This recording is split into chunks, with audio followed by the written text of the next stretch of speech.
En lo que pasó en el jardín del Edén es una cosa que, de hecho, dicen los cabalistas que no hay presente ni pasado en la Torá. ¿Qué quiere decir? Lo que pasó en el jardín del Edén nos está pasando cada día. No habla de una cosa que pasó hace 6.000 años, sino que es algo que tiene que ver con nuestra vida, con lo que nos pasa cada día. Bien, en el jardín del Edén, Dios creó a un hombre a su imagen y semejanza. ¿Qué quiere decir? Dios es un ser creador. Lo que nos viene a decir que nuestra esencia, la esencia de nuestra alma, es una esencia creadora. Lo que un ser humano hace cuando está desbloqueado de sus creencias limitantes, de su apego, de su egoísmo, es crear algo, aportar algo para el mundo. Y es curioso porque siempre somos más capaces de hacer cosas por los demás que por uno mismo. Siempre pongo este ejemplo, ¿no? En los seminarios y cursos que hago, siempre pongo este ejemplo. ¿Cómo te sientes, cómo se siente una persona cuando, no sé, estás haciendo un regalo de cumpleaños, cuando estás preparando una cena de Navidad, cuando estás preparando una sorpresa para tu pareja y le estás preparando la cena con las velitas, con el mantel, lo haces todo, le pones todo el detalle, todo el cariño? Ahora, ¿qué haces cuando estás solo en casa y un día que estás solo en casa y, bueno, comes de cualquier manera en el sofá? ¿Por qué? Porque siempre estamos más, nuestra alma o nuestro ser le gusta hacer cosas por los demás y esto nos da energía.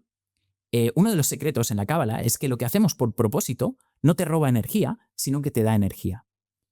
Seguro que has visto, y seguro que a muchos de nosotros nos ha pasado, a mí me ha pasado, muchas personas que se despiertan cansados, que se despiertan fatigados, que ven que se acaba el domingo, llega el lunes y dicen, uff, qué pereza, volver a trabajar. O tengo vacaciones y luego, uff, me cuesta un montón volver a arrancar. Bien, eso demuestra que tú no estás en tu propósito. Porque cuando tú estás en tu propósito, dicen, el propósito es como un fuego que no consume energía, sino que te da energía, ¿no? Seguro que tú con este podcast, las personas que encuentran algo que les gusta hacer, no te roba energía, es más, eso te da energía, te hace sentir más vivo, te hace Total. sentir más pleno, te hace sentir más lleno de ilusión. Entonces, el cuerpo no quiere hacer sobreesfuerzo y el cuerpo, la serpiente, es una cosa que siempre nos va a decir, no lo hagas, ¿por qué lo haces? ¿Por qué estás tanto tiempo con esto? Podrías estar... El cuerpo no entiende eh, el tiempo, no entiende el retraso de los tiempos. Él siempre quiere la gratificación instantánea, la dopamina fácil, ¿no? Te va a decir, bueno, ¿y por qué no tienes placer ahora? Y en cambio el alma entiende que para conseguir aquello que quiere, para conseguir aquel propósito, tiene que hacer un sacrificio. El concepto de sacrificio, que sé que mucha gente le da como un poco de miedo, significa eso, sacrificar un placer instantáneo por un bien futuro, ¿no? Y eso es lo que nos hace propiamente humanos. Porque aquí, esta batalla entre cuerpo y alma es una batalla entre el animal y el ser humano. Porque el animal es aquello que busca la gratificación instantánea. Un perro quiere comida y come. No hace ayuno intermitente, no se da una ducha fría, no, hace lo que el cuerpo le pide. En cambio, el ser humano es capaz de decir, no, pongo un freno a ese instinto animal y voy a hacerlo para hacer algo. Y esta es la esencia del ser humano. La humanidad, lo que es. Por eso dicen que el humano es sobrenatural. Hay una cosa que es el instinto natural y el humano es sobrenatural. Por eso a veces hablamos de cosas sobrenaturales o de todo esto y parece que sea muy metafísico, pero en realidad es puramente psicología, ¿no? La mente humana, el neocórtex, es esto que se superpone al instinto animal, que es el instinto de la dopamina, de la gratificación instantánea.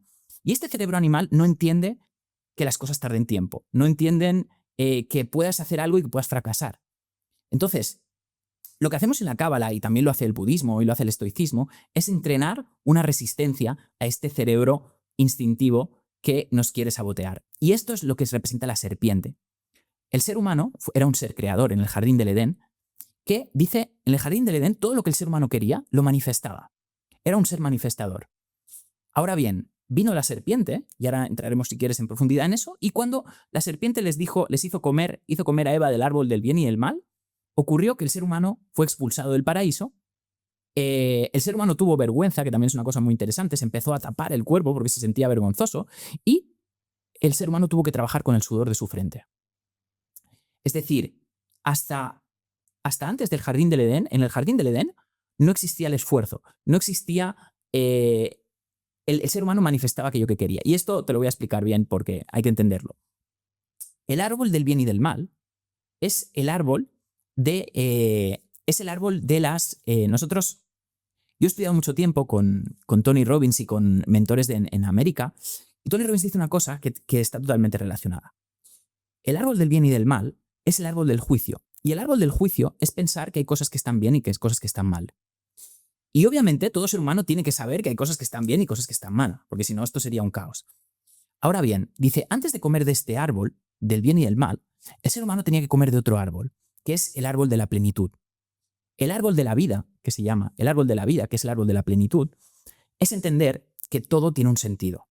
Es decir, para que me entiendas, estos dos árboles representan dos hemisferios del cerebro. En el hemisferio izquierdo, que es el hemisferio racional, lo que vemos es las metas, los objetivos. Tengo que llegar a estos objetivos, tengo que llegar a estos suscriptores, tengo que llegar a este dinero. A este dinero, a este trabajo, a estos hijos. Exacto, o a esta vida, a esta familia. Y si no lo consigo, me frustro y está mal, ¿no? Ostras, no he llegado a estos resultados, está mal. Bien, el otro árbol representa el árbol de la plenitud, que es el árbol de entender que todo tiene un sentido, ¿vale? Y este árbol es muy importante porque hay un secreto en la Biblia. En la Biblia Dios le dice primero, puedes comer de todos los árboles. Y luego le dice, al cabo de unas líneas, le dice, pero del árbol del bien y del mal no comerás. Entonces dice, ¿cómo puede ser? Si Dios me dice que coma de todos los árboles y luego que del árbol del bien y del mal no comeré. Lo que dicen los cabalistas se dedican a estudiar el significado oculto y hacer toda una transcripción de ello, y lo que dicen es que había un árbol que tenían que comer primero y había un árbol que tenían que comer después. El árbol de la vida, el árbol de la plenitud, era el árbol que tenían que comer primero. ¿Qué significa? El árbol de la vida es el mindfulness, es entender que si tienes la cuenta del banco llena o si tienes la cuenta del banco vacía, si llegas a los resultados como si no llegas a los resultados, si la vida te va bien o la vida te va mal, hay que aprender a estar feliz. La felicidad no depende de los resultados. Si te fijas, todos nosotros hemos visto una persona que tiene un Ferrari o que tiene mucho dinero y no es del todo feliz. No depende. Hay gente que tiene mucho dinero y se han suicidado, o no, o sea, no han alcanzado la felicidad. Y hay personas, tenía un amigo, cuando yo trabajaba en cocina, tenía un amigo que vivía en Nigeria, y él me decía, dice, es que tú vas a mi pueblo, dice, nadie tiene nada, nadie tiene comida, y la gente es muy feliz, la gente está bailando todo el día. Dice, yo vengo aquí a España y todo el mundo está triste, todo el mundo está estresado, todo el mundo está ansioso. Digo, ¿qué os pasa? No lo entendí. Totalmente. Y en ese sentido, cuando hablamos de conseguir esos objetivos, ¿estamos intentando conseguir nuestros objetivos de una forma errónea? Es decir, yendo hacia ellos de una forma errónea, porque tú hablabas antes de la manifestación y manifestar que quiero tener $1 millón en el banco, ya me está diciendo que no los tengo, pero es que realmente no los tengo. Entonces, ¿es un proceso inverso o cómo es? Sí, la ley de atracción funciona de manera inversa como pensamos. Es decir, lo primero que tienes que saber es que cuando tú no deseas nada, lo atraes todo. Cuando te da igual lo que pensarán los demás, de repente los demás te empiezan a respetar. Es decir, todo funciona a la inversa de lo que nos han enseñado. ¿Quieres que alguien te ame? Ama tú primero. Ámale tú primero. Es decir... ¿Todo funciona al revés? Todo funciona al revés de lo que pensamos. Y por eso te decía que en el mundo espiritual se atrae por afinidad de forma. Si nosotros queremos conseguir algo en el mundo de aquí abajo, por ejemplo, seguro que has visto una pareja que uno es muy tranquilo y el otro es un nervio. Porque en el mundo de abajo, en el mundo material, se atraen los opuestos. Pero en el mundo espiritual se atraen los iguales. ¿Qué quiere decir? Si yo quiero dinero, tengo que sentirme como que ya lo tengo. Y una de las cosas que dicen los cabalistas es, si quieres dinero, empieza a dar dinero. ¿De cómo puede ser? Si no tengo nada de dinero, da igual, lo que tengas. ¿Tienes $1? Dale.